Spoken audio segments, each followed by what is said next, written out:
de no encontrar a ningún animal. Siempre llevaban sus machetes afilados y sus resorteras para alejar a las serpientes. Tenían que cruzar por un pequeño río que dividía el camino para regresar, cuando de pronto vieron a una mujer vestida de blanco agachada en el río como si estuviera lavando su ropa. Tenía 3 veladoras prendidas, pero ninguno de mis primos podían verle el rostro. Dice uno de ellos que cuando la vio, sintió un aire frío recorrer por todo su cuerpo, pues la escena era muy tétrica, pero sin tomarle importancia, siguieron su camino pasando despacio a un lado de ella. Sin embargo, al lograr cruzar el río y alejarse un poco, escucharon que la misteriosa mujer comenzó a llorar. Cuando voltearon hacia atrás desconcertados, la mujer estaba parada sobre el río. Sus pies no tocaban el agua. Se asustaron tanto que quedaron en shock durante unos segundos. Pero uno de mis primos logró reaccionar rápidamente y sacó su resortera, lanzando una piedra que pegó en una de las veladoras y la derribó. Aterrados, corrieron lo más rápido que pudieron entre los arbustos y árboles. Estaban tan impresionados viendo hacia atrás para asegurarse que la espeluznante mujer no los siguiera, que no prestaban atención al camino de enfrente. Cuando de pronto se percataron que a unos metros enfrente de ellos se encontraba la misma mujer parada sin permitirles el paso hacia adelante. Los dos sintieron cómo sus cuerpos comenzaron a paralizarse de la nada, y la mujer caminaba muy despacio hacia ellos. Por suerte, mi primo, el que lanzó la piedra, pudo levantar con una mano una enorme piedra que estaba a un lado de él y se la aventó a aquella mujer. Pero cuando la piedra se dirigía hacia ella, desapareció y cayó al piso como si nadie estuviera ahí. Gracias a esto mis primos se salvaron de tal vez una terrible desgracia. Pudieron reaccionar y corrieron juntos hacia la casa de mis abuelos. Dicen que en todo el camino escuchaban los gritos y lamentos de esta mujer, que parecía estar muy cerca de ellos, pero esta vez ni uno de los dos se atrevió a voltear hacia atrás.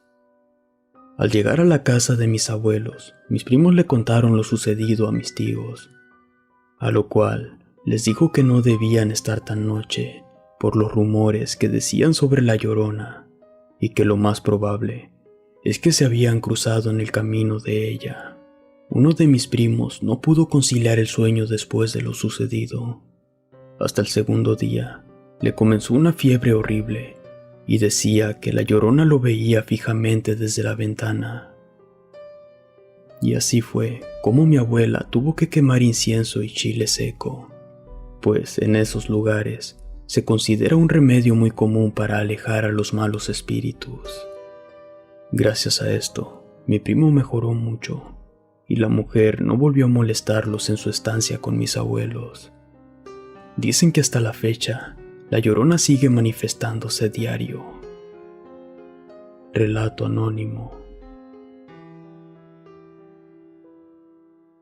Hola a todos los suscriptores de este canal. El fantasma de la Llorona por mucho tiempo ha sido el ser espectral que a muchas personas ha espantado con sus lamentos de horror. Pero, ¿sabían que la Llorona tiene otros nombres? Brevemente les comentaré. En la época prehispánica se llamó Ciacuatl, la mujer serpiente. Después, a la llegada de los españoles, obtuvo el nombre de la Malinche. Al paso del tiempo, fue obteniendo el nombre como la conocemos, la Llorona. La mujer que al ser traicionada por un hombre y no proponerle matrimonio, en su desesperación ahogó a sus 3 hijos en un río, y ahora, como castigo, debe encontrar los cuerpos de sus hijos para poder descansar en paz. Es por eso que por las noches lanza sus lamentos desgarradores llenos de dolor, porque ha pasado mucho tiempo y no puede encontrar a sus hijos. Desde ese entonces, este fantasma que pena por las noches empezó a espantar a las personas con sus lamentos desgarradores de horror. En cambio, cuando era yo un niño, escuchaba historias de los adultos que decían: fíjate, compadre, que hace días era muy de noche y escuché a la Llorona. Era un lamento muy desgarrador y escalofriante que te eriza la piel por completo. Y sabes, la escuché muy cerca del río. Otras personas aseguraban haber visto una mujer solitaria por la calle. En cambio, estos le hablaban, pero ella los ignoraba y se iban siguiéndola.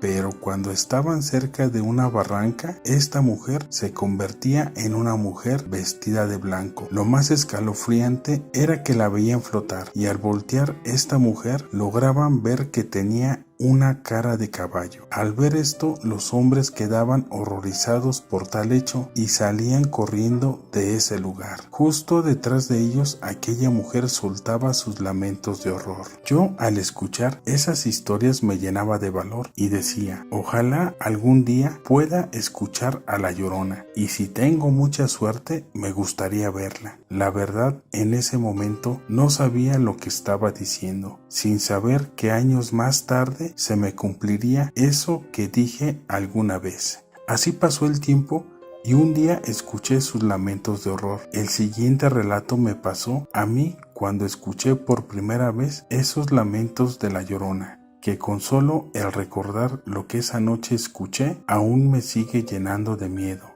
Aquella noche yo me encontraba en la Ciudad de México, en la alcaldía de Iztapalapa. Eran la 1:30 de la mañana y aquella noche todo transcurría con normalidad, pues había tenido un día maravilloso y había llegado la hora de descansar. Así que me recosté y me estaba acomodando porque empezaba a bostecear, y recuerdo que aún estaba mirando hacia la pared de la casa, ya en completa oscuridad.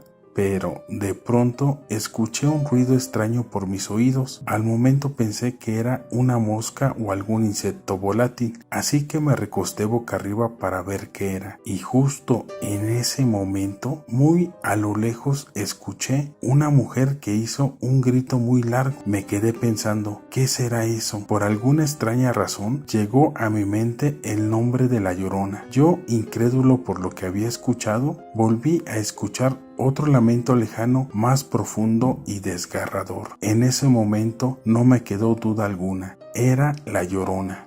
Pero después siguió otro lamento más escalofriante que me llenó por completo de terror. Yo, aún angustiado por lo que estaba escuchando, me sentí acorralado en mi propia cama, sin poder moverme y petrificado del miedo. Después siguieron más lamentos, igual de aterradores y escalofriantes. Del miedo y la impresión, jamás se me ocurrió hacer alguna oración. Justo cuando empezaba a rezar, escuché pasos arriba de mí en la parte de la azotea, mientras esos lamentos me seguían atormentando. Bien escuché cómo alguien andaba haciendo ruidos por la parte de la azotea. Recuerdo que tenía una ventana casi frente a mí y le pedía a Dios que no viera nada, porque yo ya me encontraba muy asustado y no quería seguir escuchando esos lamentos de horror. Sin embargo, algo extraño me pasó. Mientras escuchaba los lamentos de la Llorona, todo ese miedo y terror que sentía, una parte fue bajando y se alojó en mi estómago, creándome un hueco de dolor y sufrimiento. Hasta la fecha no sabría describir eso que sentí en mi estómago. Yo, aún petrificado por el miedo y sin poder moverme, aún seguía escuchando esos lamentos de horror. Afortunadamente, cuando escuché que la persona que hizo los ruidos en la azotea, esos lamentos de terror fueron cesando hasta que dejé de escucharlos por completo. Pero lo más raro fue que aun cuando esos lamentos los dejé de escuchar, yo me sentía muy asustado, impactado e impresionado. Pero en mi estómago aún sentía ese hueco que aún alojaba una parte de ese miedo y terror. Les juro, y no me gusta jurar en vano, esa noche no pude dormir y me la pasé pensando y recordando una y otra vez esos lamentos de horror, que no me los podía sacar de la cabeza, y con solo el hecho de recordarlos me volvían a atormentar de nuevo. Fueron pasando las horas y jamás logré conciliar el sueño hasta que vi cómo en la ventana que estaba casi frente a mí, cómo llegaron los primeros rayos del sol. Me logré levantar y aún asustado volteaba a todas partes. Logré tranquilizarme. Como pude, desayuné y me fui ese día a trabajar. Ya el incorporarme a mi vida cotidiana y ver gente me hizo olvidar por momentos lo que había escuchado una noche anterior. Ya cuando salí del trabajo le conté a un amigo lo que me había pasado. Él me dijo, lo que anoche escuchaste era la Llorona y lo que sentiste en tu estómago, eso es lo que se siente cuando escuchas sus lamentos de horror de la Llorona. Afortunadamente, esa misma noche ya no volví a escuchar los lamentos de la Llorona. Ahí fue cuando comprobé que la Llorona nunca dice palabras, solo son lamentos